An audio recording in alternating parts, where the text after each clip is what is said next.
ഒക്കെ എത്തിയിട്ടുണ്ടോ? എന്താ ഇവിടെ വക്കീല്? എന്താവാൻ ഒന്നായിട്ടില്ലേ? ഒന്നുമില്ലേ? ഇല്ലാന്നേ. ഇത് താനത്തിനോട് ഞങ്ങൾക്ക് വിളിച്ചു വരുത്തി. ചെറിയൊരു വശവശക്ക് തോന്നിപ്പോ നിങ്ങൾക്ക് വിളിച്ചു വരുത്തിയത് മാത്രം, അത്രേ ഉള്ളോ? അല്ല, തന്നെ ആരോ വിളിച്ചത്? എന്നാ സുബ്രൻ? ഏയ്, അവര് മാസം മാസം ശമ്പളം കൊടുക്കുന്നത് ഞാനല്ലേ. സുബ്രൻ എന്നെ വിളിച്ചില്ലല്ലോ. ഏതൊരു അപ്പനൊന്ന് കാണട്ടെ.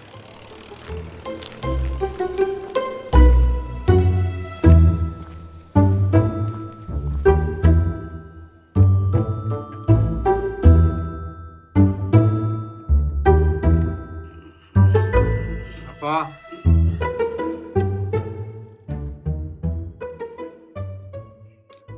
നീയെ പോന്നടി.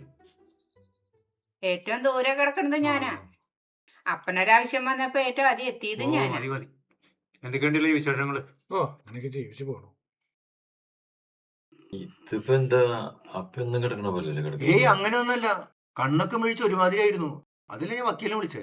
ഓരോരോ ഇടപാട്, മനുഷ്യന് നൂറുകൂട്ടം അപ്പന്റെ കാര്യങ്ങൾ. കാര്യല്ലേ ചേട്ടാ, ഇത് കഴിഞ്ഞിട്ട് തിരക്കൊക്കെ പോരെ. അതൊക്കെ പോട്ടെ. വക്കീല്, നമ്മളെന്ന് പറഞ്ഞ പേപ്പറൊക്കെ റെഡി ആയിട്ടുണ്ടോ? പേപ്പറൊക്കെ റെഡിയാണ്. എന്നാ എല്ലാവരുടെ ആയിട്ട് എനിക്കൊരു കാര്യം പറയാനുണ്ട്. ഇങ്ങനെ മറന്നു കിടന്നുകൊണ്ട് ഒരു പ്രയോജനമില്ല. എന്താ എന്റെ ചേട്ടൻ ഇങ്ങനെയൊക്കെ പറയണേ? അതല്ലെന്നേ, ഏതായാലും ഇവിടെ വരെ വന്നതല്ലേ, അറ്റ്ലീസ്റ്റ് ആ കാര്യങ്ങൾ നടക്കട്ടെ. ഈ പേപ്പറൊക്കെ റെഡിയാ. അപ്പൻ്റെ ഒരു ഒപ്പല്ലേ വേണ്ടത്. ഇനി വെച്ച് താമസിക്കാതെ ആ പാട്ടിൽ തള്ളവരലൊന്ന് നോക്കി. അല്ല വക്കീലേ? എന്ത് തോന്നിയ ചേട്ടാ പറയണേ? അത് കഴിഞ്ഞിട്ട് ആളാണ് എനിക്ക് വന്ന എന്താ അവസ്ഥ? അത് ശരിട്ടാ. ഇനി എങ്ങോട്ട് എനിക്കാനാടോ? ഞാൻ കിടക്കണ കിടപ്പ് കണ്ടില്ലേ? ഇങ്ങനെ കിടക്കണേനും ചെലവൊക്കെ ഉണ്ട് കേട്ടോ. എന്റെ ജേക്കപ്പ് ഇങ്ങനെ ദാരിദ്ര്യം പറയാതെ 4 കുപ്പി ഗ്ലൂക്കോസിന്റെ ചെലവല്ലേ ഉള്ളൂ. പിന്നല്ലാതെ. ആ, ഗ്ലൂക്കോസ് തന്നെയായിട്ട് കയറുമല്ലോ. അതിന് നേഴ്സ് വേണം, അവർക്ക് ശമ്പളം കൊടുക്കണം. വേണം. അതിനൊക്കെയാണ് നീ തറവാടും പറയുമ്പോൾ സൂത്രത്തിൽ ആദ്യം അങ്ങോട്ട് എഴുതി മേടിച്ചത്. വീട്ടിൽ നിൽക്കുന്നവരെ കാരണവന്മാരെ നോക്കാൻ വേണ്ടി അത്. ഞാൻ അതിന് ഇവിടെ താമസിക്കുന്നുണ്ടോ? അത് ശരി. അതിന്റെ ഭാര്യയുടെ വല തൂങ്ങി അങ്ങോട്ട് പോയി ഞങ്ങളാണ് കുറ്റക്കാര്. ഒന്ന് ബഹളം വയ്ക്കാണ്ടിരിക്കേണ്ട ചേട്ടാ. അത് സ്വസ്ഥായിട്ടൊന്ന് മരിച്ചോട്ടെ. മരിച്ചോട്ടെ. അതെ, ഒരു തരത്തിലെ ഈ അഗ്രിമെന്റ് ഞാൻ ഉണ്ടാക്കി വെച്ചിരിക്കുന്നത്. ഇനി നിങ്ങള് ദാരിദ്ര്യം പറഞ്ഞു ഉറക്കുണ്ടാക്കാനാണെങ്കിലേ ഞാൻ എന്റെ കാര്യം നോക്കി പോകൂട്ടാ. നിങ്ങളെ എഗ്രിമെന്റും കോപ്പൊക്കെ ഉണ്ടാക്കി നിങ്ങളുടെ കാര്യം തീരുമാനമാക്കി. അപ്പനെ എന്നോട് മാത്രമായിട്ട് ചില കാര്യങ്ങളൊക്കെ പറഞ്ഞു ഇനിയിപ്പോ വെച്ചിട്ടുണ്ടായിരുന്നു. അത് പറ. ചേച്ചിന്റെ ഭാര്യ കേട്ടിട്ടുണ്ടാ? ചേച്ചിക്ക് നിമ്മതിയായിട്ട് തന്നിട്ടാണ് അപ്പം കല്യാണം കഴിച്ചുകൊണ്ടിട്ടുള്ളത് അല്ലേ എളിയ? എന്തുവാന്ന് നിങ്ങൾ എന്തുട്ട മനുഷ്യ പറയണത്? അപ്പനെ എന്നോട് മാത്രമായിട്ട് പറഞ്ഞു വെച്ചേക്കണത്. എനിക്ക് 3 പെമ്മക്കളാണ്. ചേടാ, നിന്റെ വർത്തനം കേട്ടതൊന്നുമല്ലോ. നിന്റെ കല്യാണം കഴിക്കുന്ന ഞങ്ങളോട് തന്നു വിട്ടാ 3 ആ 3 കല്യാണം കഴിക്കുന്ന സമയത്ത് അപ്പന്റെ അടുത്ത് വന്ന് കണക്ക് പറഞ്ഞ് വാങ്ങിക്കൊണ്ട് പോയിട്ടുണ്ട് അല്ലേ അളിയ? അതുമ്പോ ഓരോ ആവശ്യങ്ങൾക്ക് തന്നിട്ടുണ്ട്, ഇല്ലാന്ന് പറയാൻ പറ്റില്ല. എനിക്ക് എന്തൊരു തന്നു എന്നോട് മാത്രമായിട്ട് അപ്പം പറഞ്ഞിട്ടുള്ളത്. എന്നോടും മത്തയേട്ടൻ കാര്യമായിട്ട് എന്തെങ്കിലും തരാന്ന് പറഞ്ഞിരുന്നു കേട്ടോ. നിനക്ക് മാസം 10-20,000 രൂപ ശമ്പളമായിട്ട് തന്നിരുന്നു. അത് ശമ്പളം. ഇത് ഞാനും മത്തയേട്ടനും തമ്മില്ല. അന്ന് ഞാനേ ആ തങ്കപ്പേട്ട വീട്ടിൽ നിന്നപ്പോ ആള് മരിച്ചപ്പോ ആളുടെ മക്കൾ എനിക്ക് 1,00,000 രൂപ തന്നു. അതെ, ആള് മരിക്കട്ടെ കേട്ടോ, തിരക്ക് പിടിക്കണ്ട. മതി, തിരക്ക് പിടിക്കല്ല. എല്ലാരും പറഞ്ഞപ്പോ ഞാൻ എന്റെ കാര്യം കൂടി പറഞ്ഞത് മാത്രം. കക്ഷികളുടെ എണ്ണം കൂടെ ഉള്ള സഞ്ചേട്ടാ. താനൊന്ന് വെറുതെ ഇരുട് വക്കീലെ. ഇവരിങ്ങനെ പലതും പറയും. തനിക്ക് ഞാൻ പറഞ്ഞാൽ ചെയ്യാൻ പറ്റുമോ? അതെ, കോമയില് കിടക്കുന്ന പേഷ്യന്റ് ആണ്. പട്ടിയും പൂച്ചയൊന്നല്ലല്ലോ, സ്വന്തം തന്തയല്ലേ. എടോ, ഇത് ഈ ലോകത്ത് നടക്കാത്ത കാര്യമല്ലാണോ? പറയുമ്പോ എന്താ, കോടികളുടെ സ്വത്താ നാട് മൊത്തം. എന്നാ മക്കൾക്ക് വല്ല പ്രയോജനമുണ്ടോ? അതുമില്ല. അതെ, ബുദ്ധിയും ബോധമുള്ള സമയത്ത് കാരണവന്മാർ ആവശ്യത്തിന് ഈ കാര്യങ്ങൾ ചെയ്തു വെച്ചില്ലെങ്കിൽ ഇതല്ല ഇതിലപ്പുറം മക്കളും ചെയ്യും. അല്ല പിന്നെ അവരൊന്നും പറയല്ലേ എന്റെ ചേട്ടാ. ആ ഭിത്തിയിലൊന്നും തേച്ച് വെക്കല്ലേ, കഴിഞ്ഞ മാസം പെയിന്റ് അടിച്ചത്.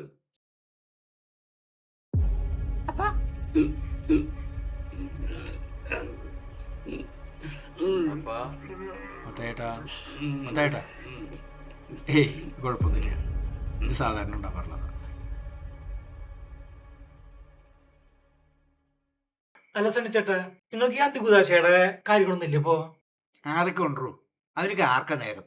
താനേ ഞാൻ പറഞ്ഞ പോലെ പേപ്പറൊക്കെ ഒന്ന് സെറ്റാക്കാൻ നോക്ക്. അല്ല ഇങ്ങോട്ട് താ, ഞാൻ ചെയ്തോളാം. വേണ്ടെന്ന് വെച്ചാ എന്നിട്ട് താൻ പുറത്തിറങ്ങി നിന്നു. ഒന്നും നടക്കില്ല ഏട്ടാ സണ്ണിച്ചേട്ടാ. ഉള്ള കാര്യം ഞാൻ പറയാം. എന്നാ പിന്നെ താൻ ഇത് കോപ്പാന്നാ ചെയ്യേ. ഞാൻ എൻ്റെ വഴിക്ക് പോവാ. ഇതിനേക്കാൾ വലിയ കളികൾ നമ്മൾ കളിച്ചിട്ടുണ്ട്. എന്നെ എടുത്ത് വക്കീലതൊരു കാര്യമാക്കണ്ട. അതൊരു പ്രത്യേക സ്വഭാവക്കാരനാണ്. പെട്ടെന്ന് ദേഷ്യം വരും. കുഴപ്പമില്ല. അതെ, ജേക്കപ്പും വിട്ടോ. ആ, എന്നിട്ട് കാര്യമില്ലേ, ആളുടെ കാലശേഷം ഞാൻ വിളിക്കാം നിങ്ങളെ. ആ അല്ലെങ്കിലേ എനിക്ക് പണിയാവും, അതുകൊണ്ടാ. ലാലേച്ചി വിട്ടോളൂട്ടാ, നിന്നിട്ട് കാര്യമില്ല. അപ്പൊ ചേച്ചിയെ ഞാൻ ഇറങ്ങട്ടോ.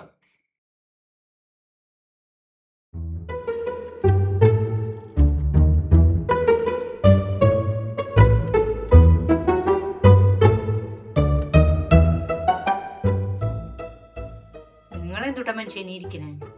വാ പോവാ നമുക്ക്.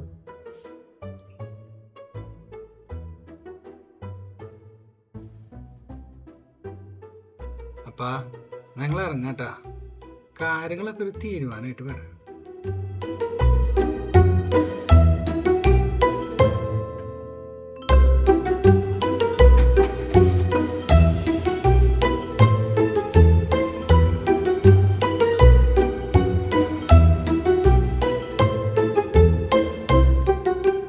മത്തായി ചേട്ടാ, മത്തായി ചേട്ടോ, എണീറ്റോളോ, എല്ലാവരും പോയി. ആ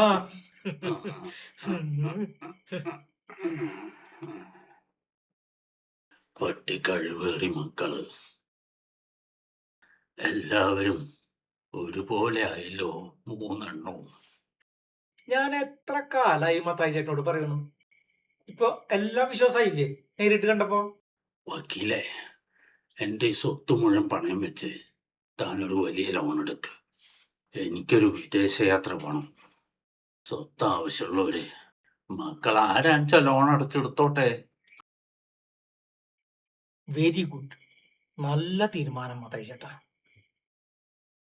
അതിനിടയ്ക്ക് നീ എന്തോ നിനക്ക് എന്തോ തരാമെന്നോ എന്തോ അതെല്ലാവരും അല്ലേ? ഞങ്ങളുടെ സപ്പോർട്ടിന് അങ്ങനെ വല്ലാണ്ട് സപ്പോർട്ടിക്കണ്ട. തൽക്കാലം പോയി ഹമാരേന്ന് 3 ചിക്കൻ ബിരിയാണി മേടിച്ചോണ്ട് പോവാ, 3 എണ്ണം. നല്ല തീരുമാനം.